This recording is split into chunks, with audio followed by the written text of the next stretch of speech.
Hadis riwayat At-Tirmidzi wa qala hadha hadisun hasan sahih. Dari sahabat Abdullah bin Salam radhiyallahu anhu.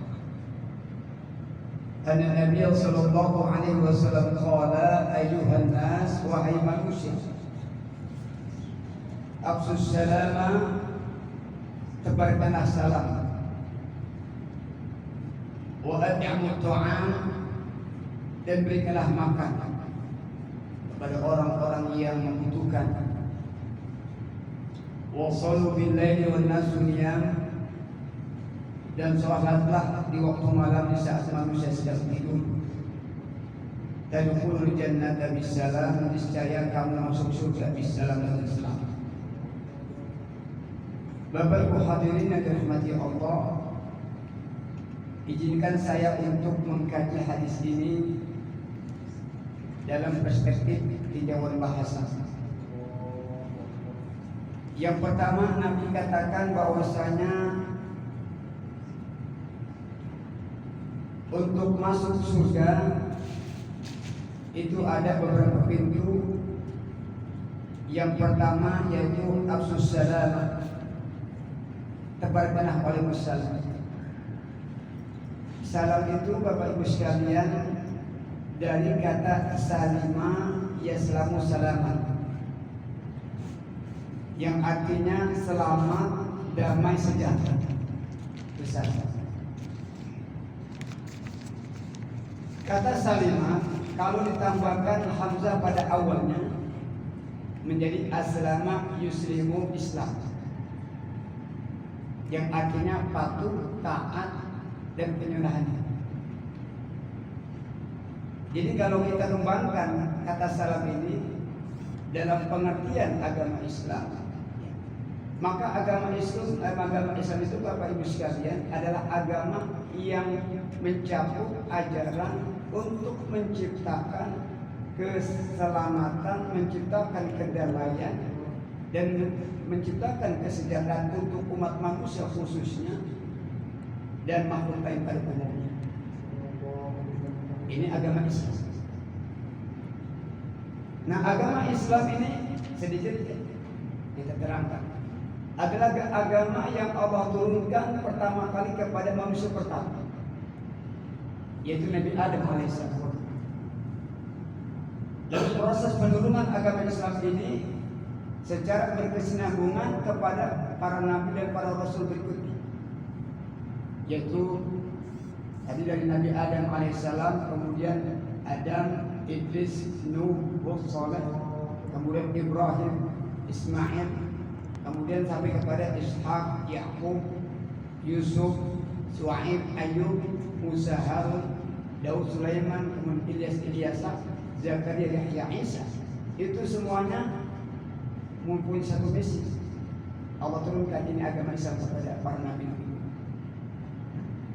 Nah, akhir daripada proses penurunan agama Islam ini itu berakhir pada kenabian Rasulullah SAW. Memang sebelum itu Islam sebagai nama Bapak Ibu sekalian itu belum secara eksplisit, belum secara jelas diterangkan sebelum kenabian Rasulullah. Namun secara konteks dan juga substansi ajarannya itu secara implisit mempunyai persamaan sesuai dengan pemahaman atau pernyataan daripada para nabi, di mana Allah Subhanahu wa taala firmankan di dalam Al-Qur'an surah Al-Baqarah ayat 132, Allah berfirman, wa wassa biha Ibrahimu banihi wa Yaqub. Dan Nabi Ibrahim mewasiatkan ucapannya kepada anak-anaknya termasuk Nabi Yaqub. Ya bani, kata Nabi Ibrahim, wahai anakku. Siapa anak Nabi Ibrahim? Nabi Ibrahim ini disebut Abu Abi, bapaknya para nabi. Jadi Nabi Ibrahim punya istri dari Sayyidah Sarah dan Sayyidah Hajar. Dari Sayyidah Sarah ini lahir anak Ishak, ya, yang itu nabi-nabi yang terus Bani Israil. Ishak, kemudian ada Yakub, ada Yusuf, Shu'aib, Ayub dan sebagainya sampai pada Isa. Kemudian dari Nabi Allah Ibrahim menikah dengan Siti Hajar, Ismail AS. Nah, Dalam ayat ini Allah katakan ya baniya inna Allah astafa lakumud dina fala tamutunna illa wa antum muslimun. Jadi wahai anak-anakku, sesungguhnya Allah telah memberikan kamu satu agama. Maka janganlah kamu mati kecuali dalam keadaan Islam atau Muslim. Nah, kata Islam ini Bapak Ibu sekalian dikatakan sebagai apa? Kata selamat sejahtera. Dan Islam ini tentu satu agama yang sangat sempurna. Karena Allah katakan dalam Al-Quran, Al-Yawma akmaltu lakum dinakum wa atmamtu 'alaikum ni'mati wa raditu lakum al-Islam dinan. Jadi kesimpulannya Bapak Ibu sekalian, sebenarnya agama dari pemahaman ini, agama satu-satunya di dunia adalah Islam. Agama Islam. Kemudian ini yang tema yang selanjutnya yang saya akan bawakan yaitu sehat dengan sholat tahajud. Nabi katakan wassallu bil lail wan nasriyah, dan sholatlah di waktu malam di saat manusia diam yaitu tidur. Betulkah sholat tahajud itu bisa membuat kita sehat?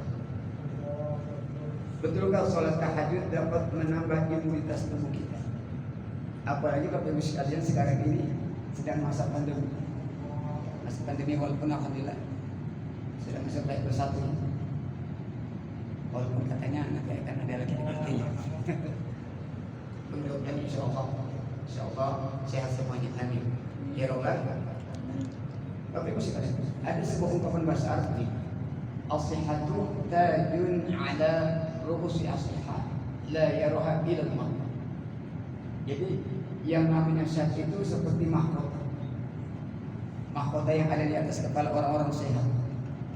La yaraha illa al-maut. Bahwasanya kesehatan ini sangat berharga. Yang itu hanya bisa dirasakan. Kesehatan itu Bapak Ibu sekalian ketika kita sakit, betapa bahagia itu. Kita kalau sudah sakit baru merasakan kok. Masya Allah begitu sehat. Nah, kalau seandainya dalam tubuh kita ini ada yang terganggu, maka akan mengganggu tiga isu: stamina kita, semangat kita. Jadi kalau kita sakit, terganggu stabilitas kita, kalau kerja lemah, semangat kita juga lemah, stamina kita juga lemah. Oleh karena itulah Bapak Ibu sekalian, ada sebuah faedah usul ini mengatakan sihatul ibadah muqaddamun ala sihatil adyan. Jadi kesehatan badan itu lebih didahulukan daripada kesehatan agama. Maksudnya kalau orang sehat, itu sholat akan terasa, akan terasa nikmat. Bekerja stabilitas akan sempurna. Kemudian juga stamina kita tentu akan sempurna, akan fit kalau kita sehat. Maka poin ini sangat sesuai. Ini sihatul ibadah muqaddamun ala sihatul adyan. Coba kalau seandainya kita sakit ini Bapak Ibu sekalian, maka akan terjadi apa? Yang terjadi tubuh kita lemah, kemudian daya daripada kerja kita dan sebagainya lemah. Itu karena kita sakit.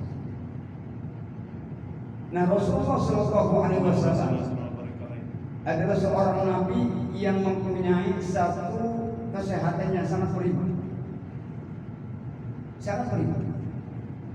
Sehingga dalam hadis dikatakan al-mu'minul qawi khairun wa ahabbu ila Allah minal mu'minid dha'if. Jadi seorang mukmin yang kuat itu lebih baik dan lebih Allah cintai daripada seorang mukmin yang lemah. Nah, Nabi Sallallahu Alaihi Wasallam dalam riwayat itu sakit cuma 2 kali. Dalam riwayat sakit cuma 2 kali. Yang pertama ketika Nabi mendapatkan wahyu yang pertama, yang kedua ketika Nabi Sallallahu Alaihi Wasallam akan meninggal dunia. Jadi dalam usia 63 tahun sepanjang hidup Nabi cuma sakit 2 kali. Ini satu fisik yang prima sekali, satu jasmani yang apa rahasianya? Bahkan ada satu riwayat mengatakan cuma 3 kali. Yang kedua itu tadi, yang ketiga ketika Nabi Sallallahu Alaihi Wasallam itu terkena santet dari orang Yahudi. Sehingga ini yang menjadi asbab nuzul ayat surat Al-Mu'awwidah itu. Qul a'udzu birabbil falaq. Ini Bapak Ibu sekalian, kesehatan dari Rasulullah. Oleh karena itulah ketika Rasul Shallallahu Alaihi Wasallam mempunyai satu pandangan, ya, satu prima, kesehatan yang sangat prima, maka rahasia yang Rasulullah lakukan baik secara ikhtiar jasmani dan ikhtiar rohani. Apa ikhtiar jasmani dan rohani Rasulullah? Rasulullah Shallallahu Alaihi Wasallam, Bapak Ibu sekalian, adalah orang yang senantiasa bangun sebelum subuh. Ini ikhtiar jasmani. Yang kedua, Rasulullah Shallallahu Alaihi Wasallam senantiasa jaga kebersihan. Pola makan dijaga, jangan merusak tubuhnya, yaitu memakan makanan yang merusak tubuh jangan. Ya, kalau sekarang, misalnya, maaf, narkoba atau miras kalau sekarang. Kemudian makanan-makanan yang mengandung misalnya kimia-kimia itu kalau bisa dihindari. Itu ikhtiar jasmani rohani Rasulullah. Kemudian Rasulullah tidak pemarah. Jadi tidak pemarah itu bagian daripada sehat. Kemudian Rasulullah senang berolahraga. Kemudian Rasulullah, Bapak Ibu sekalian, senang sholat. Sholat yang wajib terlebih juga ditambah dengan sholat-sholat yang sunnah. Nah, salah satu sholat sunnah yang Rasulullah Shallallahu Alaihi Wasallam gemari adalah sholat tahajud. Bagaimana sholat tahajud bisa membuat orang sehat? Inilah yang menarik Bapak Ibu sekalian. Sudahkah kita melakukan sholat tahajud sering atau belum? Nah, di dalam sholat tahajud ini Nabi katakan dalam sebuah hadis riwayat Salman Al-Farisi radhiyallahu anhu, kata Nabi, "Alaikum biqiyamil lail." Alaikum biqiyamil lail. Hendaklah kamu biasakan untuk bangun malam. Maksudnya sholat tahajud. Mengapa? Fa innahu da'us shalihin, sesungguhnya yang namanya bangun malam itu da'us shalihin, yaitu kebiasaan orang-orang saleh. Da'us shalihin adalah kesungguhan daripada orang-orang saleh. Yang kedua, sholat malam itu kata Nabi manhatun 'anil ismi, mencegah kita daripada perbuatan kemungkaran, perbuatan dosa. Yang ketiga, sholat tahajud itu mukaffaratun lisayyi'at, yaitu dapat menghapus daripada segala dosa-dosa kita, kesalahan-kesalahan kita. Itu yang ketiga.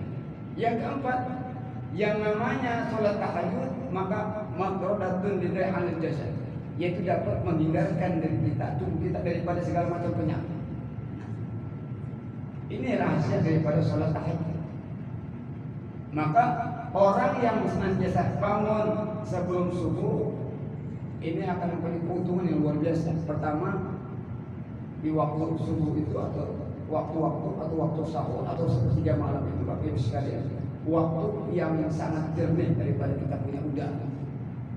Jadi udara jernih, kemudian samping itu jauh daripada polusi, jauh daripada kebisingan. Di saat itu seorang hamba dia mengutuk pintu Allah, dia berwudu, dia ketuk pintu Allah, dia sholat tahajud misalnya minimal 2 rakaat.